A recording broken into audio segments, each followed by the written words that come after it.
La nuit tombait sur la petite ville frontalière comme un couvercle de fer. Le vent soulevait la poussière, faisait claquer les volets et poussait les odeurs de sueur et de whisky vers le saloon. Entre les façades de bois, la lumière jaune coulait par les fenêtres, accompagnée de rires trop forts et d'un piano qui jouait faux. C'est vers cette tanière d'hommes que Tala avançait, le ventre vide, les jambes lourdes. Depuis 2 jours, elle n'avait presque rien avalé. Ses pas ne venaient plus de sa force, mais d'un entêtement à ne pas s'écrouler. Ses mocassins usés accrochaient la boue séchée, son châle élimé pendait sur ses épaules maigres. Dans le camp, personne ne l'avait retenue. Une bouche de moins à nourrir n'était pas une tragédie, seulement un soulagement discret. Le saloon se dressa devant elle, carcasse de planches éclairée de l'intérieur. Dès qu'elle poussa la porte battante, le vacarme la frappa. Les cartes claquaient, les verres s'entrechoquaient, les bottes raclaient le sol. Quelques têtes se tournèrent. Une apache, seule dans un saloon, devenait aussitôt une cible. Tala se força à avancer jusqu'au comptoir. Le barman, un homme massif à la barbe grise, s'essuya les mains sur un torchon noirci avant de la détailler lentement, des cheveux jusqu'aux pieds. « Qu'est-ce que tu veux, squaw » grommela-t-il. Sa gorge brûlait, sa voix sortit comme un souffle. « À manger » dit-elle. « Juste un repas. » Un rire éclata derrière elle, suivi d'un autre. Un cow-boy se leva, fit craquer ses jointures et s'approcha. « Un repas » répéta-t-il. « Et tu paies avec quoi, petite peau rouge » Tala savait déjà ce qu'ils attendaient. On lui avait appris qu'une femme sans terre ni argent n'avait qu'une seule chose à offrir.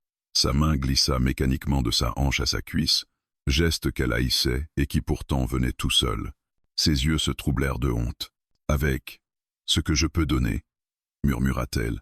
« Avec mon corps. » Le saloon se figea un instant, puis les rires reprirent, plus gras. L'homme lui pinça le menton, tourna son visage vers la lampe.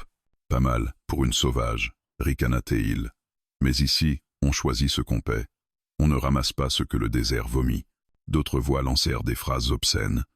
On proposa un verre contre un baiser, une assiette contre la nuit entière. Pour eux, ce n'était qu'un jeu. Pour elle, c'était tout ce qui lui restait de dignité qu'on piétinait. Personne ne demanda pourquoi elle tremblait. Personne ne parla de faim ni de route. Elle n'était plus qu'un corps à marchander. Quelque chose céda en silence à l'intérieur de Tala, comme une corde qui lâche. Elle retira sa main de sa cuisse, se dégagea de la prise de l'homme et recula. Le barman haussa les épaules. « Alors dégage » lança-t-il. « On ne nourrit pas les bouches inutiles. » Les rires la suivirent jusqu'à la porte. Quand elle la poussa, l'air froid de la nuit la gifla. Elle s'agrippa au pilier du porche pour ne pas tomber. Le ciel noir, percé de quelques étoiles, semblait se refermer sur elle. L'idée de retourner à l'intérieur lui donnait la nausée. La ville se termina vite. Quelques maisons, une forge, 2 abreuvoirs, puis le désert. Les derniers feux s'éteignaient derrière elle. Le vent devint plus sec, plus coupant. Tala serra son châle, mais le froid venait surtout de dedans. Personne ne la cherchait, personne ne l'attendait. Elle pensa un instant à revenir au camp, à accepter les regards qui disaient « tu es de trop », à reprendre sa place dans l'ombre. Mais même cette idée lui sembla insupportable. Ici ou là-bas, elle valait le même prix. Rien. Alors elle continua de marcher, simplement parce qu'elle ne savait plus quoi faire d'autre. Le désert s'ouvrait devant elle, masse sombre et silencieuse. Son ventre se tordait de faim. Elle porta une main à sa bouche pour étouffer un sanglot. Une femme apache ne pleure pas, lui avait-on répété. Pourtant, les larmes montèrent et tracèrent des sillons sur ses joues poussiéreuses. Le temps se réduisit à des pas et à un souffle. Quand Tala releva enfin la tête, une lueur se détachait au loin, minuscule flamme dans l'obscurité. Ce n'était pas une ville, ni un camp, une seule lumière, isolée, stable, comme un œil ouvert dans la nuit. Elle s'arrêta. Derrière chaque feu, il y avait des hommes, et derrière chaque homme, un prix. Peut être un bol de soupe, peut être un lit, peut être une main qui se refermerait sur son poignet. Les rires du saloon résonnèrent dans sa mémoire. La faim fut plus forte que la peur. Tala se remit en marche vers la lueur. À mesure qu'elle approchait, des formes se dessinèrent. Une maison de bois, une grange, une barrière en partie abattue. Devant la maison, un feu brûlait, contenu par un cercle de pierre. Un homme était assis à côté, silhouette sombre, chapeau tiré bas sur le front. Il ne bougeait presque pas. Tala s'arrêta à distance. L'homme leva la tête. Son visage buriné apparut dans la lumière, marqué de rides qui disaient le soleil et les années. Il la regarda. Il ne dégaina pas, ne se leva pas, ne cria rien. Son regard n'avait ni la curiosité sale du saloon, ni la haine des soldats. C'était autre chose, plus calme. Elle sentit son cœur s'emballer. Elle connaissait déjà les scénarios possibles, l'ordre, le marché, la main qui saisit. Peu être exigerait-il son corps en échange d'un peu de nourriture. Peu être la chasserait-il avant même qu'elle ait parlé. Pourtant, elle fit un pas en avant, puis un autre. La chaleur du feu vint effleurer son visage. Ses lèvres sèches s'entr'ouvrirent. Les mots qu'elle détestait, ceux qu'on avait plantés en elle comme une marque, montaient déjà à sa bouche. Cette nuit-là, Tala ignorait encore que la réponse de cet homme, ce cow-boy solitaire, serait la première qui ne ferait pas d'elle une marchandise, mais un être humain assis près d'un feu. Le feu crépitait doucement, lançant des étincelles qui montaient vers le ciel noir avant de s'éteindre dans le vent. L'homme ne bougeait toujours pas. Il observait seulement, d'un regard tranquille, celui d'un homme qui avait appris à ne réagir qu'à l'essentiel. Tala restait là, immobile, prise entre la faim qui la rongeait et la peur qui ne voulait pas la lâcher. Enfin, le cow-boy parla, d'une voix basse, presque une vibration. « T'approches pas trop vite. Le cheval n'aime pas qu'on surgisse. » Elle jeta un coup d'œil vers la grange. Une silhouette animale, sans doute un étalon nerveux, piétinait derrière la barrière improvisée. Ses muscles se crispèrent. Elle ne savait plus si elle devait partir ou avancer. Le cow-boy, lui, se contenta d'ajouter « Viens au feu si tu veux. Il fait froid. Pas d'ordre. Pas de menace. Pas de prix. » Tala sentit ses épaules se relâcher d'un souffle. Elle fit un pas, puis un autre, comme une biche s'approchant d'un point d'eau. Lorsqu'elle fut assez près, elle vit mieux l'homme. Il devait avoir l'âge où la jeunesse laisse place aux rides qui racontent la vie. Début de quarantaine, peu, être un peu plus, barbe de quelques jours, yeux fatigués mais clairs, peau tannée par le désert. Ses bottes portaient la poussière d'innombrables trajets, et son fusil reposait contre une bûche, non pas dans sa main. Il ne la dévisageait pas. Il ne détaillait pas ses hanches, ni sa poitrine, ni les courbes de son châle comme les hommes du saloon. Il la regardait comme un être vivant, pas un objet. Cela seul la troubla plus qu'une menace. Elle resta debout, hésitante. « Assieds-toi » dit-il en désignant une pierre plate. Elle prit place, laissant ses jambes s'étendre vers la chaleur. Les flammes l'enveloppèrent comme une couverture invisible.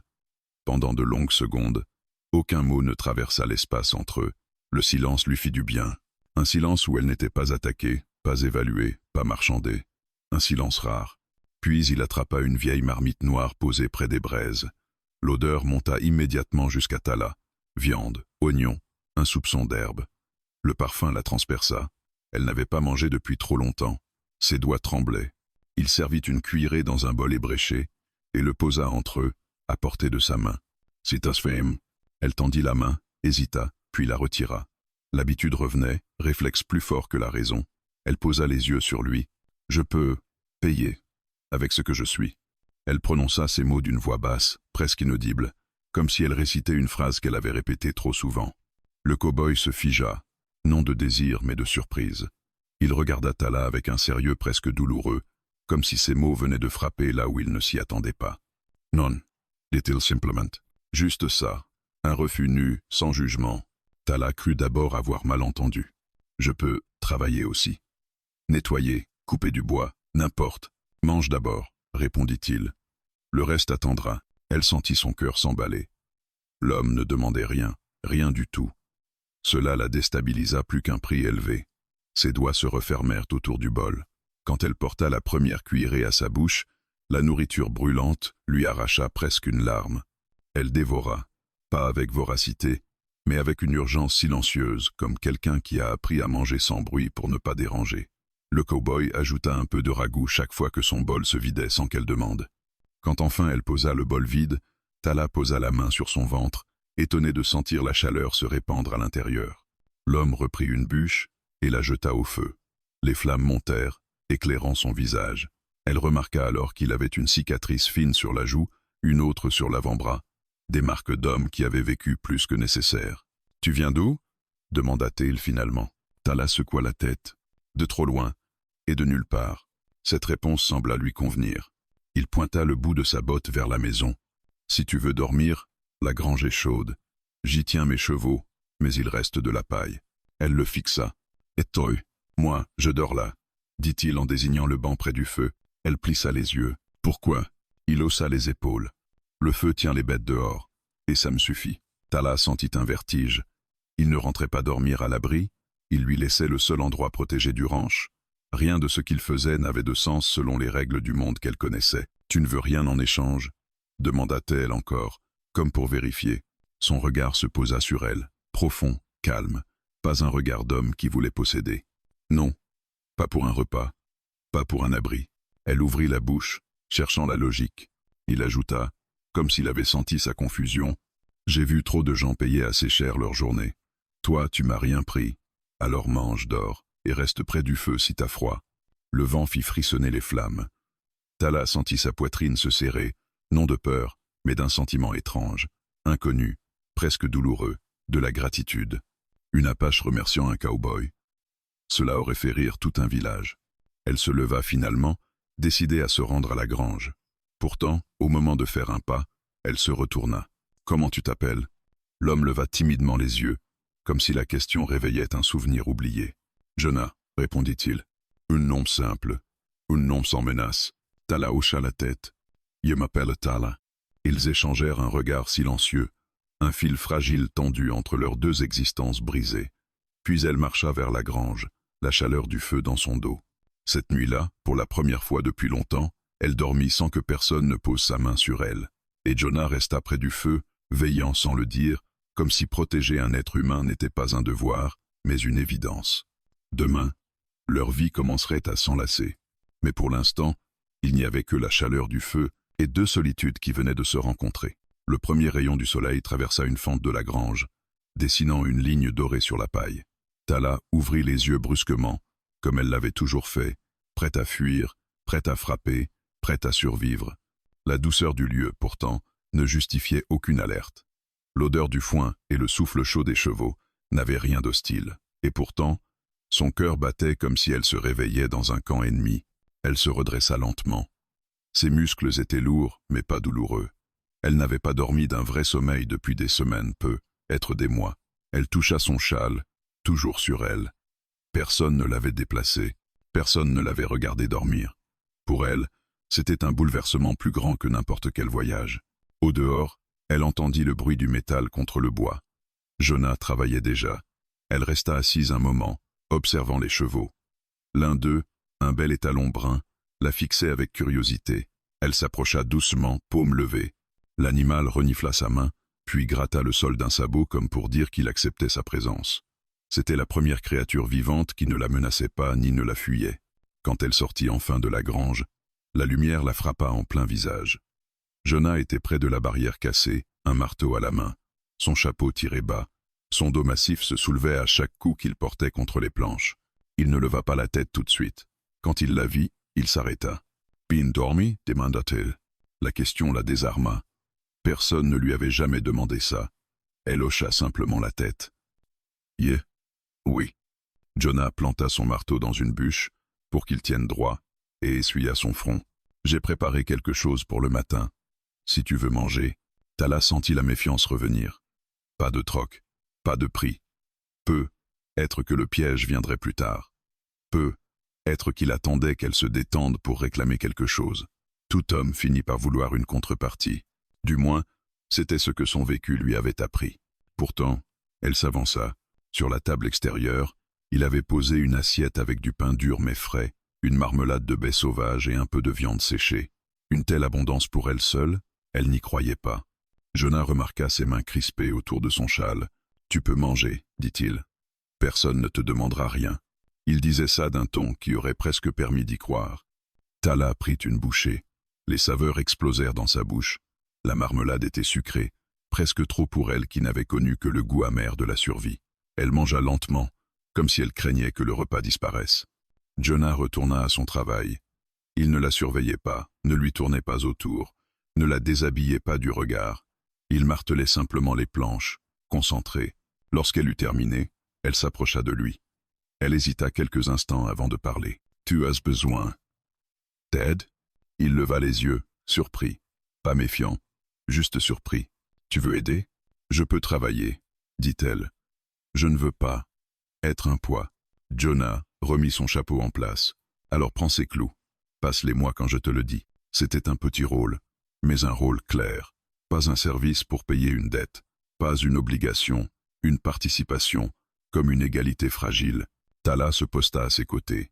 Elle observait chaque mouvement de Jonah avec attention, prête à anticiper ses besoins. Toutes les années de survie lui avaient appris à observer les gestes, les regards, les intentions. Mais Jonah n'avait pas d'arrière-pensée dans ses mouvements. Tout était simple, droit, humain. Après un moment, il rompit le silence. « Tu sais faire d'autres choses ?» demanda-t-il sans la regarder. Elle réfléchit. Quelle compétence possède quelqu'un à qui on n'a jamais permis d'en développer? Je sais faire des pièges, marcher sans bruit, pêcher, survivre. Jonah hocha la tête, impressionné. Ça peut servir. Tout ça. Elle baissa les yeux. Elle n'avait jamais entendu quelqu'un dire que ses compétences servaient à quelque chose. Habituellement, elles suscitaient la méfiance ou le mépris. Pendant plusieurs heures, ils travaillèrent ensemble. Tala apprit à reconnaître le son du bois qui cède, la manière d'aligner les planches, la façon de tenir les clous sans se blesser. Jonah ne la réprimandait pas. Il corrigeait, expliquait, montrait. Il lui parlait comme on parle à un égal, mais chaque bruit soudain, claquement du bois, hennissement d'un cheval, écho lointain d'un coup de feu la faisait sursauter. Ses mains tremblaient parfois. Jonah le remarqua enfin. « Qui t'a fait vivre comme ça ?» demanda-t-il doucement. Elle ne répondit pas. Elle ne voulait pas raconter les nuits où elle avait été traquée, les jours où elle avait été troquée comme un morceau de cuir, les semaines à dormir d'un œil avec un couteau contre la poitrine. Elle ne voulait pas dire que son corps avait plus servi de monnaie que ses mains. Jonah comprit sans qu'elle parle. « T'as dû te défendre toute seule, dit-il. Trop souvent. » Elle détourna le regard. « On ne m'a pas donné le choix. » Il posa un clou sur la planche, prêta attention à sa phrase, puis ajouta « Ici. T'as le choix. » Il martela le clou, un coup sec qui fit vibrer la planche. Les mots restèrent suspendus dans l'air, plus chauds que le soleil. À midi, ils firent une pause. Tala s'assit sur la barrière réparée, essuyant ses mains sur son châle poussiéreux. Jonah sortit une gourde et la lui donna. L'eau fraîche lui fit du bien. Elle observa Jonah. Son visage buriné par le soleil dégageait une force tranquille, mais aussi une profonde fatigue. Ce n'était pas un homme fait pour dominer, mais un homme fait pour supporter. Elle devina que son silence cachait une histoire lourde. « Pourquoi vis-tu seul ?» demanda-t-elle enfin. Jonah resta un long moment immobile, puis il répondit « La solitude, ça fait moins de bruit que la douleur. » Elle ne comprit pas tout, mais elle ressentit la vérité dans sa voix. Jonah se releva. « Viens, je vais te montrer comment préparer la selle. Si tu veux rester ici, tu dois savoir monter. » Tala sentit un choc. Rester ici. À cet instant, elle comprit qu'il ne la voyait ni comme une invitée temporaire, ni comme une dette, ni comme une femme à prendre. Il la voyait comme quelqu'un qui pouvait exister ici. Elle suivit Jonah vers l'écurie. Une nouvelle vie, peut-être, commençait. Une vie où elle ne serait plus seulement une femme habituée à se défendre seule, mais une femme à qui on apprenait enfin autre chose que la peur. Le soleil avait grimpé haut lorsqu'ils atteignirent l'écurie. L'air était chargé d'odeurs de poussière, de cuir et de foin chaud. Tala resta un instant immobile sur le seuil, observant les selles soigneusement alignées, les outils pendus au clou, et les chevaux qui broutaient paresseusement dans les stalles. Jamais auparavant elle n'avait été invitée dans un lieu aussi ordonné, aussi calme, un lieu où chaque chose semblait avoir un rôle clair, un rôle qui ne dépendait pas de la violence. Jonah attrapa une selle brun foncé, usée mais solide, et la posa sur un tabouret. « On commence par ça, dit-il. C'est le poids que le cheval supportera. Si tu ne sais pas la placer, tu risques de te faire jeter au sol. » Tala hocha la tête. Elle connaissait les chevaux, mais seulement ceux qui servaient en fuite, ceux qu'on montait sans harnais, pressés par la peur. Jamais elle n'avait pris le temps d'apprivoiser un animal autrement que par nécessité. Jonah montra le cuir, les sangles, les boucles. Tala observait ses mains, larges mais précises, qui bougeaient avec une lenteur volontaire. Ce n'était pas un homme pressé. C'était un homme habitué à prendre le temps de bien faire les choses. Elle répéta les gestes. Ses doigts n'étaient pas aussi sûrs que les siens, mais Jonah ne se moqua pas. Il regardait, corrigeait, guidait sans jamais la toucher. Toute sa manière d'être semblait dire « Je ne prendrai rien que tu ne donnes ». Quand la selle fut en place, il lui fit signe d'approcher l'étalon brun. Il s'appelle Rust. Il n'aime pas les gens qui ont peur. Et toi, tu n'as pas vraiment peur, tu as autre chose. Tala releva les yeux, troublé. Jonah lisait les gens comme on lit un ciel menaçant. « J'ai l'habitude, murmura-t-elle. Elle posa la main sur l'encolure de Rust. Le cheval renifla son châle, puis secoua doucement la tête comme s'il lui donnait son accord. Tala sentit un début de sourire naître sur ses lèvres, un sourire fragile, presque interdit. Ils passèrent une grande partie de la matinée dans l'écurie. Jonah lui apprit à nettoyer les sabots, à brosser la crinière, à reconnaître un cheval nerveux d'un cheval simplement fatigué. À chaque étape, Tala écoutait comme si elle apprenait une langue nouvelle, parce que c'était le cas, la langue d'un monde où elle pouvait exister autrement que comme une silhouette effrayée. En début d'après-midi, le ciel commença à se charger. Un vent humide souffla sur la plaine, soulevant la poussière. « L'orage va tomber vite » dit Jonah en observant l'horizon. « On doit rentrer le bois avant. » Ils se dirigèrent vers la réserve. Une pile de bûches attendait d'être rangée près de la maison.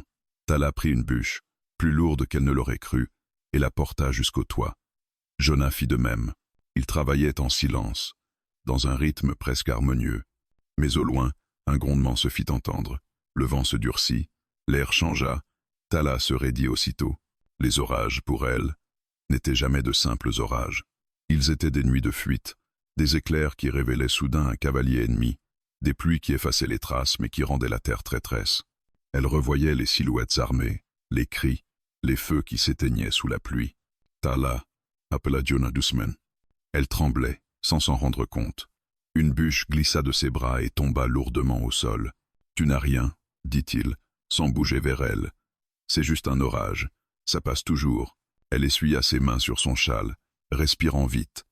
Les premières gouttes tombèrent, froides et lourdes. « On devrait rentrer, » dit-elle d'une voix cassée. Jonah hocha la tête et ramassa la dernière bûche. « Va dans la maison. »« J'arrive. » Tala se dépêcha jusqu'au porche, mais lorsqu'un éclair éclata violemment, elle se figea.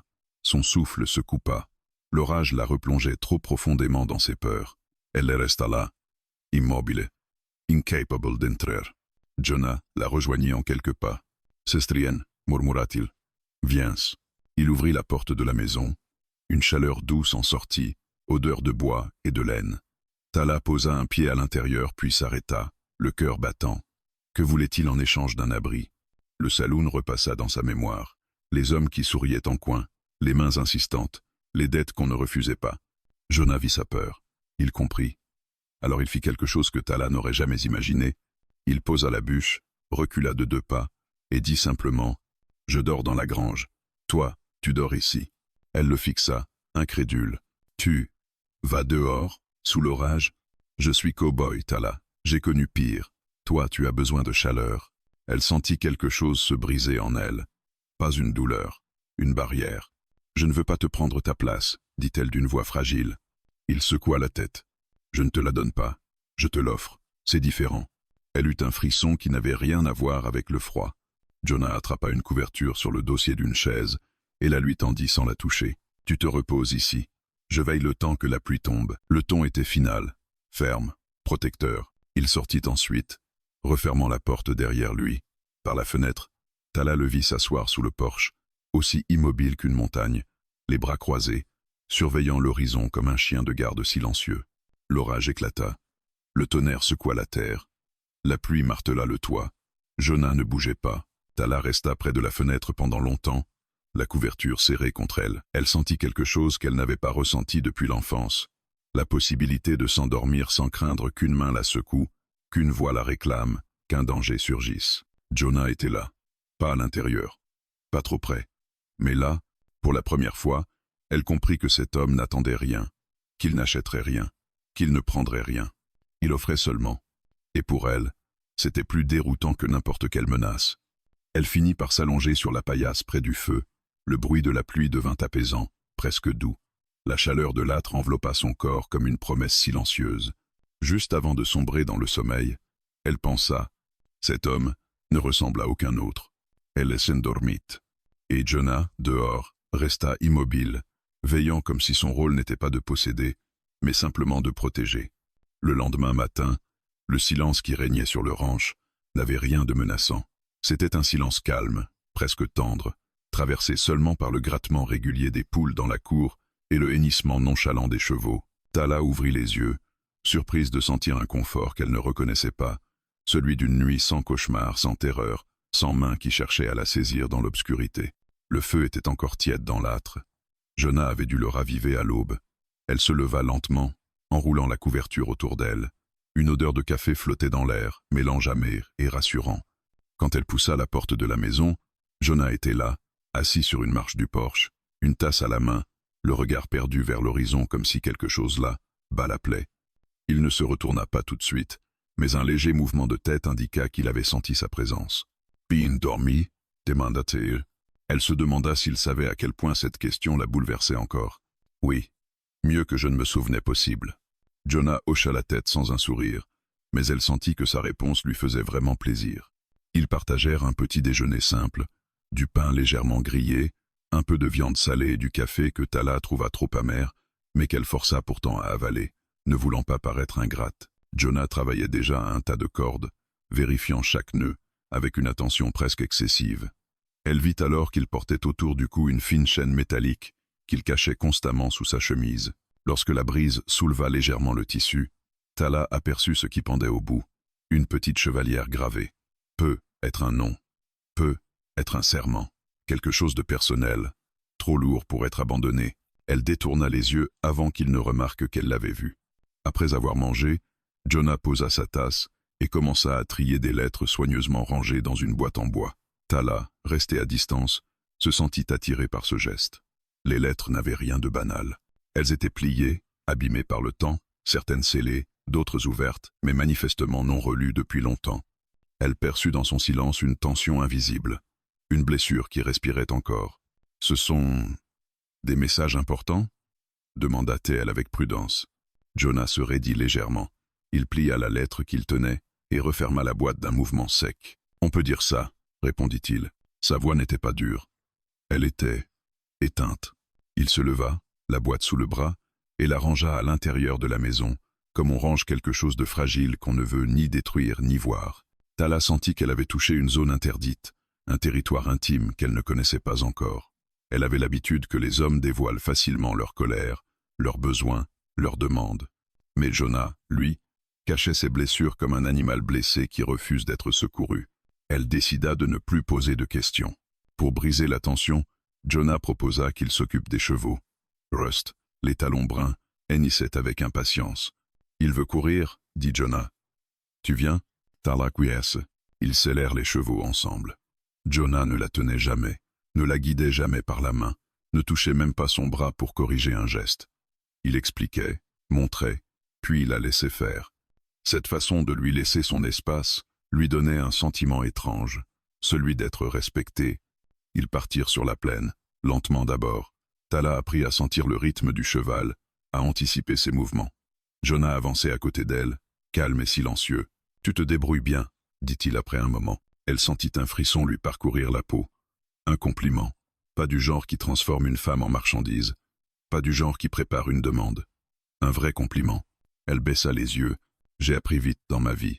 Souvent parce que je n'avais pas le choix. » Jonah hocha la tête sans curiosité malsaine, sans la pousser à parler davantage. Ils montèrent une petite colline qui offrait une vue sur toute la vallée. Là, Jonah s'arrêta, le regard fixé droit devant, comme si un souvenir venait de surgir. Tala observa son profil, les rides profondes, la mâchoire serrée, la main crispée sur les rênes. « C'est ici que tout a commencé, » dit-il soudain. Elle ne s'attendait pas à entendre sa voix, encore moins comme ça, brisée. Un jour, j'avais une famille. Pas grande, juste ma femme. On attendait un enfant. Tala sentit sa poitrine se serrer. Les mots de Jonah paraissaient si lourds qu'ils semblaient peser sur l'air. Elle est tombée malade pendant que j'étais en mission, une fièvre qui a brûlé tout trop vite. Quand je suis rentré, il inspira profondément. Il ne restait rien à sauver. Un silence lourd tomba entre eux. Le vent passa dans l'herbe comme pour couvrir son chagrin. Je me suis juré de ne plus laisser personne être sous ma responsabilité, de ne plus être la raison de la souffrance de quelqu'un. Il tourna enfin la tête vers elle. Alors quand je t'ai vu près du feu, effrayé, affamé, je me suis dit que je pouvais au moins faire une chose juste, une seule. Tala sentit ses yeux se troubler. Jonah n'attendait pas qu'elle parle. Il n'attendait rien. Il partageait simplement quelque chose qu'il n'avait jamais partagé avec personne depuis des années. Elle descendit de son cheval et posa doucement une main sur l'encolure de Rust. Elle ne savait pas quoi dire. Les mots n'avaient jamais été son arme. « Tu n'as rien fait de mal, » dit-elle seulement. « Tu n'es pas responsable de la maladie. » Jonah secoua la tête. « Quand on aime quelqu'un, Tala, on se sent toujours responsable. Toujours. Elle comprit soudain pourquoi Jonah refusait de toucher, pourquoi il gardait cette distance sacrée entre eux, pourquoi il avait dormi dehors sous la pluie. Il avait peur, peur de recommencer, peur de perdre encore, peur d'attacher son cœur à quelqu'un qu'il ne pourrait pas protéger. Et pourtant, il l'avait protégé dès qu'il l'avait vu. Jonah détourna le regard vers la plaine. « Je ne sais pas encore pourquoi tu es ici, ni combien de temps tu resteras. Mais tant que tu es sur mes terres, je veux que tu saches une chose.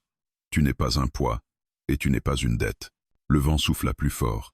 Tala serra sa main contre la crinière du cheval pour cacher qu'elle tremblait. « Je n'ai jamais eu ça, » murmura-t-elle, « qu'on me dise que j'ai de la valeur sans rien demander en retour. » Jonah descendit de son cheval et s'approcha doucement, mais s'arrêta à une distance respectueuse. Peu. Être que c'est le moment que tu le crois. Ils restèrent là longtemps, sans bouger, contemplant la vallée où leur passé douloureux semblait enfin trouver un écho. Pour la première fois, Tala sentit que Jonah n'était pas seulement un cow-boy solitaire. C'était un homme hanté, cassé, mais encore capable de bonté. Et elle, sans le vouloir, avait être rouvert en lui une porte qu'il croyait scellée à jamais. Le vent changeait, leur vie aussi. Le soleil déclinait lentement, peignant la plaine d'une lumière dorée qui allongeait les ombres. Tala et Jonah avaient passé l'après-midi à réparer une barrière abîmée par l'orage. L'air sentait encore la pluie. Le sol était humide sous leurs bottes. Tout semblait paisible, presque trop paisible, comme la respiration d'un animal endormi qui pourrait se réveiller d'un moment à l'autre. Tala s'essuya le front du revers de la main. Jonah, lui, ajustait les dernières planches avec un geste lent et précis. C'était la première fois depuis longtemps qu'elle sentait la fatigue venir d'un travail honnête, pas d'une fuite ou d'un combat. Elle avait presque oublié que la fatigue pouvait être douce. Mais quelque chose, dans l'air, changea soudain. Un silence étrange tomba sur le ranch. Rust, les talons, releva brusquement la tête, les oreilles pointées vers l'est. Les poules cessèrent de picorer, la brise elle-même sembla se figer. Jonah posa son marteau. Son regard chercha l'horizon. Vif, soudain tendu. Tala, va dans la grange. Maintenant, elle tressaillit. Qu'est-ce que? Passe des questions. Bah, son ton n'était pas dur. Il était grave, définitif. Tala n'avait jamais entendu Jonah parler ainsi. Elle recula, les mains tremblantes. Une poussière lointaine montait sur la route. Un nuage soulevé par plusieurs chevaux, pas un cavalier isolé. Plusieurs, avec une vitesse trop régulière pour être des voyageurs. Tala sentit son ventre se nouer. Elle reconnut ce signe. Les chasseurs. Elle n'eut pas besoin que Jonah confirme. Son corps le savait déjà. Dans un élan instinctif, elle courut vers la grange. À travers les planches, elle jeta un œil entre les interstices. Jonah restait debout dans la cour, droit comme un arbre, sa main posée sur son revolver. Il n'avait pas tiré d'arme depuis 11 ans, elle le savait maintenant. Mais un cow-boy reste un homme qui sait viser, qui sait défendre. Les silhouettes se rapprochèrent. 5 cavaliers, tout blancs, tous armés, et tous avec la même expression. Celle d'homme persuadé d'avoir raison. Le premier tira sur les rênes. Son cheval s'arrêta dans un nuage de poussière. « Jonah Reed !» cria-t-il. « On sait ce que t'as fait. » Jonah ne répondit pas. Il restait immobile, calme. Comme toujours. « On te prévient, » continua le même homme, la voix poisseuse. Une apache a volé des provisions en ville. Une femme maigre, aux yeux noirs. Il cracha au sol. On sait qu'elle est passée par ici. Dans la grange, Tala se plaqua contre le mur. Sa gorge brûlait. Ses mains se crispèrent contre la paille. Ils étaient venus pour elle, pas pour un crime, pas pour une vraie raison. Simplement parce qu'elle était apache, parce qu'elle n'avait pas payé un repas avec son corps, parce qu'elle avait dit non à des hommes habitués à entendre oui. Jonah prit enfin la parole. Sa voix ne trembla pas. « Je n'ai vu personne. Je travaille seul ici. » Les hommes échangèrent des regards. « C'est drôle, » reprit le premier. « On nous a dit qu'elle avait quitté le saloon hier soir, qu'elle marchait vers l'ouest. Et toi, t'es le seul ranch sur cette route. » Jonah resta impassible. « J'ai vu personne. »« Tu mens, cowboy, » grogna un autre. « Ça se voit. Tes yeux bougent pas comme d'habitude. » Et puis, il fit avancer son cheval d'un pas. « T'as toujours vécu seul. Pourquoi on verrait de la paille fraîche près de la grange? Pourquoi ton feu a brûlé toute la nuit? Pourquoi 2 tasses sur la table ?» Jonah ne répondit pas. Son silence était un aveu, mais aussi une barrière. Le chef des chasseurs de primes descendit de cheval, faisant crisser ses éperons. Il s'approcha lentement de Jonah, un sourire tordu sur les lèvres. « On veut juste la récupérer, ça ne te coûtera rien. C'est juste une sauvage. Une femme perdue. Personne n'en veut. Dans la grange, Tala sentit son cœur se déchirer. Les mots, elle les connaissait. Elle les avait entendus toute sa vie. Mais jamais ils n'avaient semblé aussi cruels que maintenant. Parce que cette fois, quelqu'un la défendait. Jonah serra les dents. Ses yeux, d'un bleu cendré, devinrent plus sombres. « Je t'ai dit que j'ai vu personne. » Le chasseur de primes pencha la tête. Dans ce cas, il prit une grande inspiration et hurla. Fouillez la grange. Tala sentit la panique lui monter à la gorge. Elle chercha désespérément une arme, un bâton, une sortie. Pas un cuore, pas Zeus, pas ça.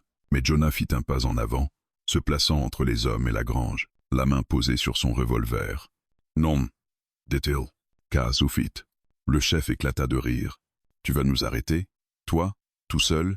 Il montra du doigt les autres. On est 5. T'es vieux. Et t'as pas tiré depuis longtemps. Jonah ne bronca pas.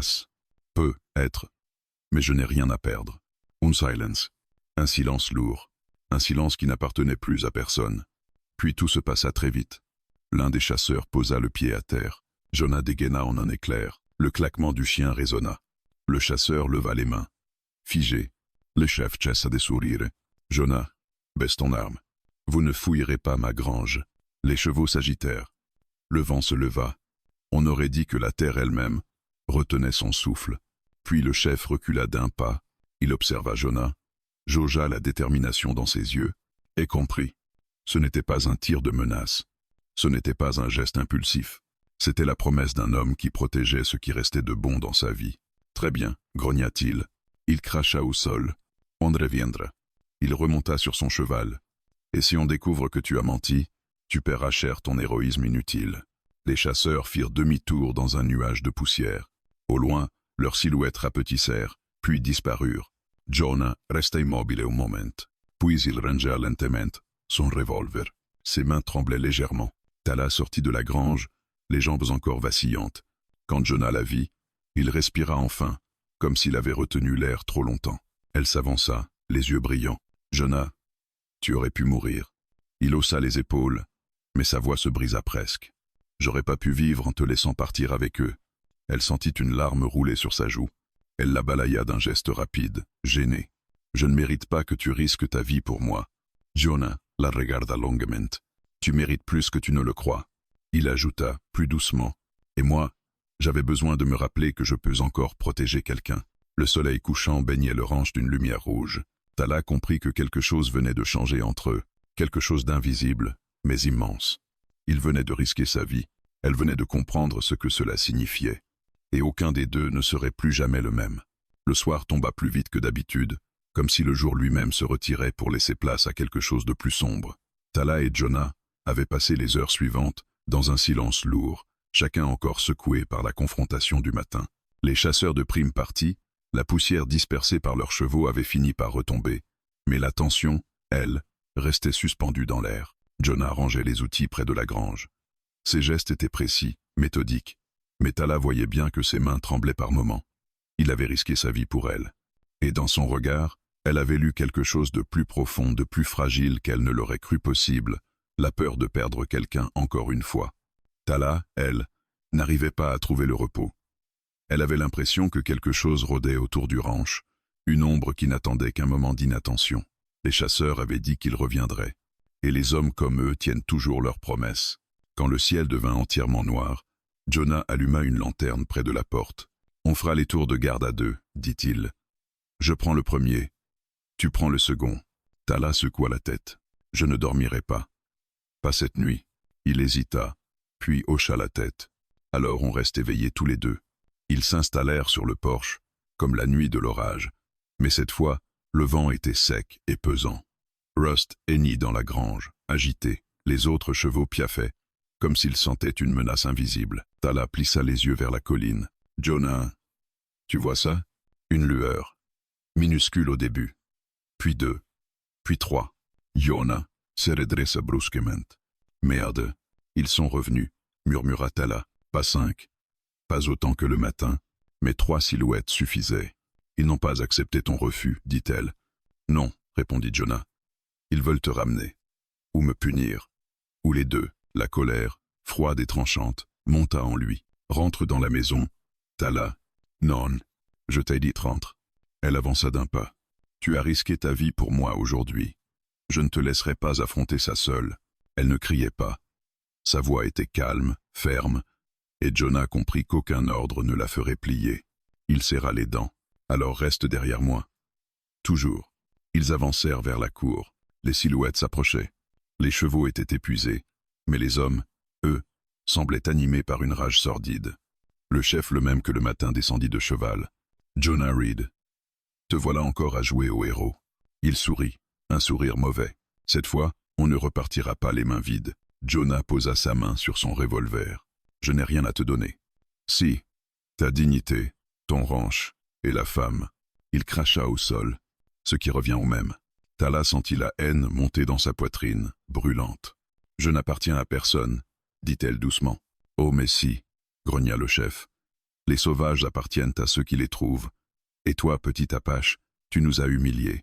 Et lui, il désigna Jonah du menton. Il a menti. Il a couvert ta fuite. Ça se paie. Tout se passa en un clin d'œil. Un des hommes attrapa une torche allumée. Une torche qu'il lança dans la grange. Tala hurla. Non. La paille sèche s'embrasa instantanément. Les chevaux se cabrèrent, affolés. Rust frappa la porte de toutes ses forces. Jonah dégaina. Bande d'ordures. Un coup de feu éclata. Un autre. Les chevaux criaient. La chaleur montait. La fumée envahissait l'air. Tala courut vers la grange. Rust. Les autres. Tala. Non. Cria Jonah. Mais elle ne s'arrêta pas. Elle ne pouvait pas. Pas après tout ce qu'ils avaient reconstruit ensemble. Pas après avoir enfin trouvé un lieu où elle existait autrement que comme une ombre. Elle frappa la porte de toutes ses forces. Rust Hennett, paniqué. Les flammes léchaient déjà les poutres. Jonah tira sur un assaillant. L'homme tomba. Le deuxième visa Jonah. Une balle siffla. Jonah esquiva, roula, tira à nouveau. La grange craquait. Tala attrapa une barre de métal et l'enfonça dans la porte. Rust, Viens. L'étalon frappa encore, cette fois avec la force de la peur. La porte céda d'un coup. Les chevaux dévalèrent en trombe dans la cour, affolés, mais vivants. Tala toussa, les yeux brûlants. Le chef s'approcha d'elle par derrière, un couteau en main. Tu vas venir avec moi, sauvage. Cette fois, il n'y aura pas de cow-boy pour te sauver. Tala se retourne. Et, dans un geste vif et instinctif, elle lui lança de la braise brûlante au visage. L'homme hurla, recula, se tenant les yeux. Jonah en profita. Un tir, une chute. Un silence soudain. Il courut vers elle. Tala, tu es blessé? Elle secoua la tête, secouée de tous ses membres. Non. Je crois pas. Jonah la prit par les épaules. Pas pour la posséder, mais pour s'assurer qu'elle tenait debout. Tu aurais pu mourir, murmura-t-il. Elle leva les yeux vers lui. Je ne pouvais pas laisser brûler ce que tu as construit, ce que nous avons construit. Autour d'eux, la grange s'écroulait, avalée par les flammes. Ils ne purent rien faire. Le bois craqua une dernière fois avant de s'effondrer complètement. La fumée s'éleva dans le ciel noir. Le ranch, désormais mutilé, semblait avoir perdu une partie de son âme. Ionar supera profondement. On va tout reconstruire. On a encore la maison, on a encore les chevaux. Et il posa doucement sa main sur l'épaule de Tala. On a encore nous deux. Elle respira profondément. Ses jambes cédèrent, mais Jonah la soutint. Jonah, murmura-t-elle. Ces hommes, ils reviendront. Jonah la regarda droit dans les yeux. Dans son regard, il n'y avait plus seulement la peur de perdre. Il y avait la détermination de se battre pour quelque chose de vrai. Qu'ils reviennent, dit-il. Cette fois, il serra Tala contre lui. Ils verront que je ne suis plus seul. Le ranch brûlait encore. Mais quelque chose, dans ce brasier, naissait aussi. Une force nouvelle, forgée dans la peur, le courage et quelque chose qui s'approchait dangereusement de l'amour. Tala posa sa tête contre lui, épuisé. Et Jonah, pour la première fois depuis 11 ans, laissa quelqu'un rester dans ses bras. Le lendemain de l'incendie, une odeur de bois brûlé planait encore autour du ranch. La grange n'était plus qu'un squelette carbonisé, noir contre la lumière pâle du matin. Les chevaux, nerveux, tournaient en rond dans l'enclos improvisé que Jonah avait construit avec quelques planches rescapées.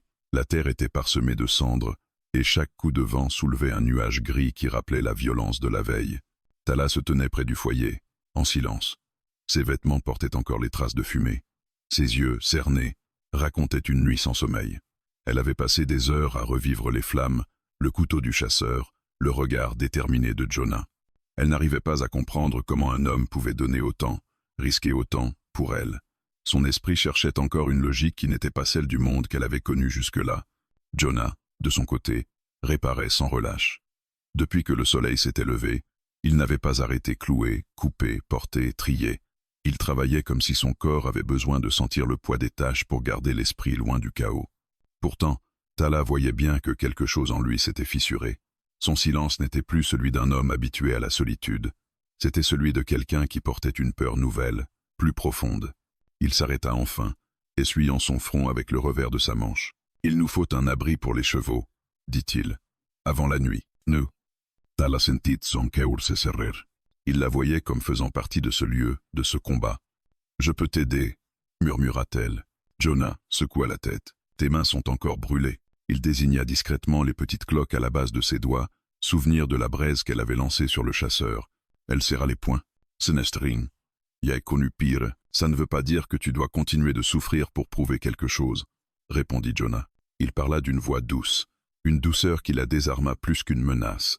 Tala détourna les yeux. « J'ai toujours dû prouver que je méritais un repas, un abri, un peu de paix. » Elle inspira profondément. « Même pour rester en vie, on ne m'a jamais rien donné. » Jonah posa son marteau, lentement, comme s'il prenait soin de ne pas brusquer un animal blessé. « Je ne veux rien de toi, Tala. Rien que ce que tu veux vraiment donner. » Ces mots tombèrent en elle comme un choc. Pas une demande. Pas un ordre. Une permission. Elle sentit ses jambes fléchir légèrement, comme si une tension vieille de plusieurs années venait de rompre d'un coup. « Tu ne comprends pas, » murmura-t-elle. « Je ne sais pas donner autrement. On m'a appris que mon corps, c'était la seule chose que j'avais, la seule monnaie que les hommes comprenaient. » À ces mots, Jonah détourna les yeux. Une douleur traversa son regard. Qui t'a mis ces idées en tête? Elle élève un regard fragile vers lui. Le monde. Un silence pesa entre eux. Jonah s'approcha légèrement, mais s'arrêta à distance comme toujours. Ton corps ne doit rien à personne. Pas même à moi. Surtout pas à moi. Elle sentit ses yeux brûler. Mais si je veux te le donner? Jonah ferma les yeux un instant.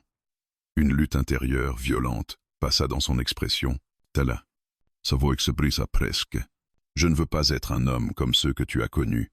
Tu n'es pas comme eux, dit-elle avec force. Tu m'as protégé. Tu m'as donné un toit. Tu m'as laissé dormir en paix. Et hier, tu as risqué ta vie. Elle fit un pas vers lui. Jonah se tendit. Non pas de désir. De peur. Je ne veux pas payer quelque chose, Jonah. Je ne veux pas troquer. Je ne veux pas survivre en échange de moi-même. Elle posa sa main sur sa poitrine, juste au-dessus de son cœur. Je veux choisir. Pour la première fois, Jonah ouvrit enfin les yeux. Ce qu'elle vit dans son regard la bouleversa. Pas du désir, pas des possessions, mais un amour tragique, fragile, qu'un homme blessé tentait de retenir pour ne pas faire mal. Il avança d'un pas. Son souffle effleura son front. Sa main se leva, puis s'arrêta, tremblante, à quelques centimètres de son visage. « Tala !» Étienne priait. Sa voix était rauque. « Ne me demande pas ça. Pas maintenant. Pas comme ça. » Elle sentit un vide soudain s'ouvrir sous ses pieds. « Pourquoi? Parce que ce que tu veux offrir vient de ta douleur, pas de ton cœur. » Il inspira profondément. « Je veux être l'homme qui mérite ton choix, pas celui qui en profite. » Une larme dévala la joue de Tala, chaude, incompréhensible. Elle recula d'un pas. « Je ne comprends pas, justement, » dit Jonah. « Et c'est pour ça que je dois te protéger de moi aussi. » Elle tourna soudain la tête, incapable de supporter davantage la vérité qu'il lui offrait. Cette vérité était trop grande pour elle, trop pure. Elle n'avait pas été préparée à un amour qui refusait de prendre. Elle marcha vers la colline derrière la maison, s'assit dans l'herbe et serra les genoux contre elle. Le vent jouait dans ses cheveux. Elle avait besoin de comprendre ce qui se passait en elle, de comprendre pourquoi ses mains tremblaient non pas de peur, mais de quelque chose de neuf, d'inconnu. Jonah, lui, resta devant la maison, immobile, le regard perdu dans la poussière. Il se haïssait un peu pour avoir refusé ce qu'elle offrait. Il se haïssait davantage pour avoir raison. La nuit arriva lentement, enveloppant le ranch d'une lumière bleutée. Tala finit par redescendre. Jonah se tenait toujours là, adossé à la rambarde du porche. Ils échangèrent un regard. Un de ces regards silencieux qui disent bien plus que les mots. Tala murmura. « Je ne partirai pas. Même si tu ne veux pas de moi comme ça, je ne partirai pas. » Jonah baissa les yeux, submergé. « Je veux de toi, Tala. » Mais pas de cette manière. Pas tant que tu croiras que ton corps est tout ce que tu peux offrir. Elle s'approcha, tendit la main, effleura sa joue si doucement qu'il en frissonna. Alors montre-moi, murmura-t-elle. Montre-moi que je peux offrir autre chose. Jonah ferma les yeux, et pour la première fois, il posa sa main sur la sienne. Un geste minuscule, un geste immense. Il murmura, on apprendra ensemble. Dans ce contact fragile, presque sacré, Tala comprit que quelque chose venait de changer. Elle n'était plus un corps offert. Elle devenait une femme qui apprenait, lentement, douloureusement, à aimer autrement. Et Jonah, dans ce simple geste, venait de lui ouvrir une porte qu'il croyait scellée depuis 11 ans. Le soleil se leva sur un ranch meurtri, mais pas vaincu. Des colonnes de fumée montaient encore, fragiles restes de la grange réduite en cendres. On aurait dit que la terre elle-même pleurait. Pourtant, dans le silence du matin, quelque chose avait changé, une force nouvelle flottait dans l'air, née de la veille, née de l'incendie, née de l'aveu impossible qui avait traversé la nuit comme un coup de tonnerre. Tala sortit de la maison lentement. Elle avait peu dormi, mais pour la première fois depuis des mois, elle ne se réveilla pas avec la sensation d'être traquée. La solitude de Jonah durant la nuit l'avait protégée sans l'enfermer. Elle respira profondément. L'air du matin avait toujours une douceur particulière. Mais cette fois, elle le sentait comme un début, pas comme une fuite. Jonah était déjà debout depuis longtemps. Il avait installé une grande couverture au sol sur laquelle il avait aligné des outils, des planches, des cordes et des morceaux de métal récupérés dans les ruines de la grange. Il travaillait en silence, les traits concentrés, mais l'épuisement marquait son visage. Tala s'approcha de lui. « Tu n'as pas dormi ?» dit-elle doucement. Jonah leva les yeux. « Dormir peut attendre. » Le ranch, non. Elle s'agenouilla à ses côtés. « Laisse-moi t'aider. » Son regard se posa sur elle, long, hésitant. « Tes mains. »« Elles iront bien, » dit-elle. Et puis, elle baissa le regard. « Je veux participer. Pas seulement regarder.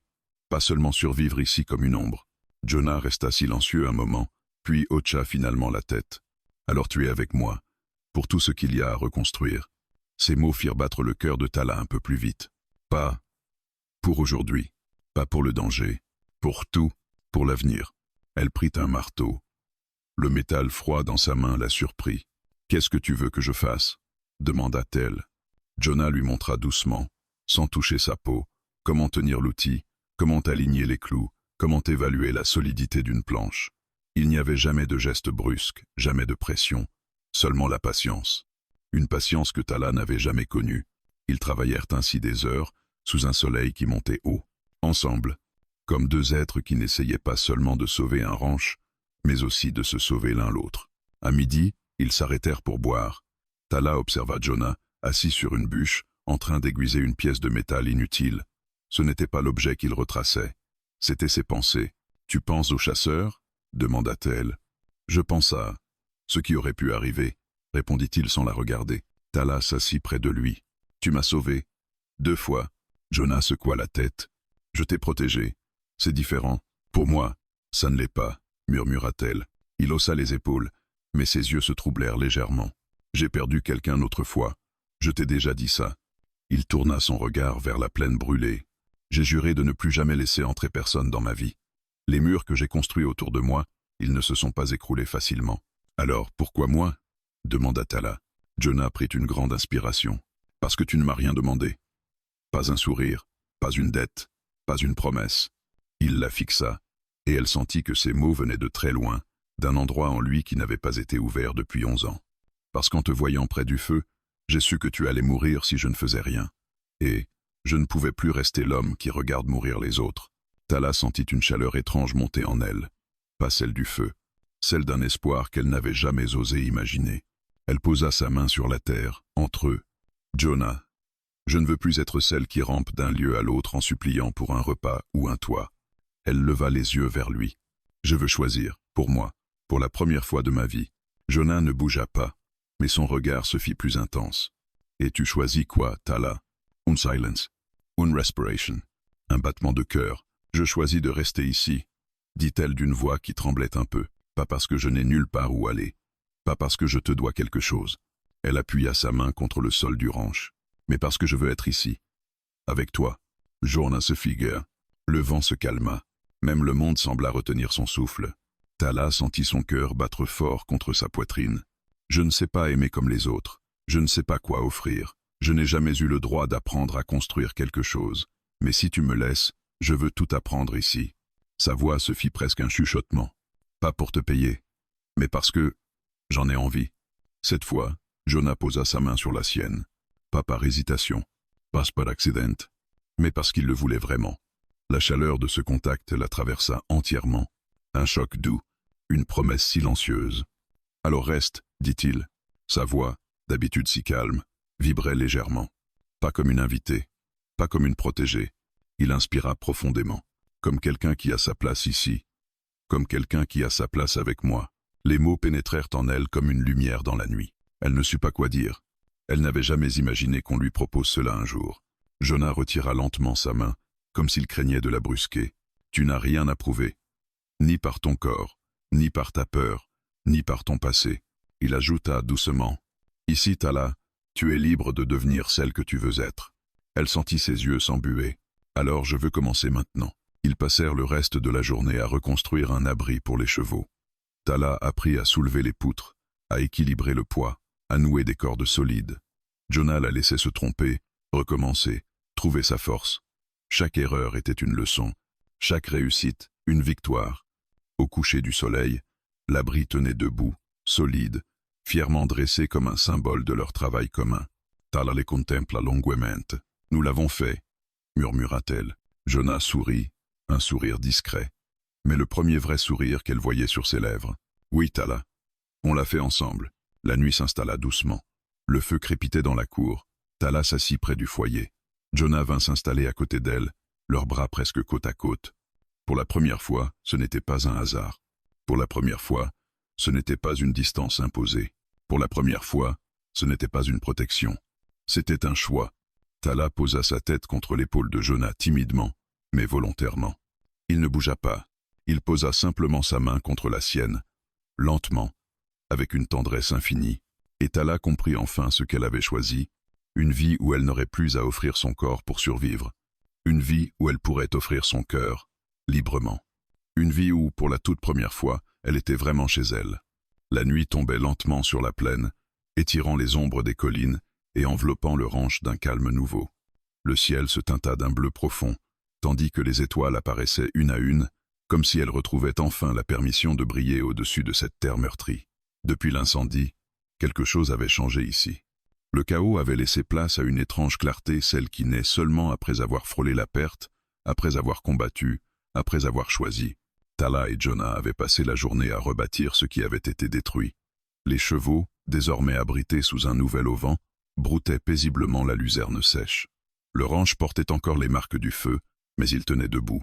Mieux, il vivait. Les ruines fumaient encore par endroits, mais la vie avait déjà repris sa place. Lorsque le soir fut venu, Jonah alluma un feu entre les pierres, là où ils s'étaient rencontrés pour la première fois. Le même cercle de chaleur, la même odeur de bois brûlé, la même lueur intime qui éclairait leur solitude. Sauf qu'à présent, ils n'étaient plus deux étrangers portés par le hasard, mais deux âmes qui avaient choisi de rester. Tala s'assit près des flammes.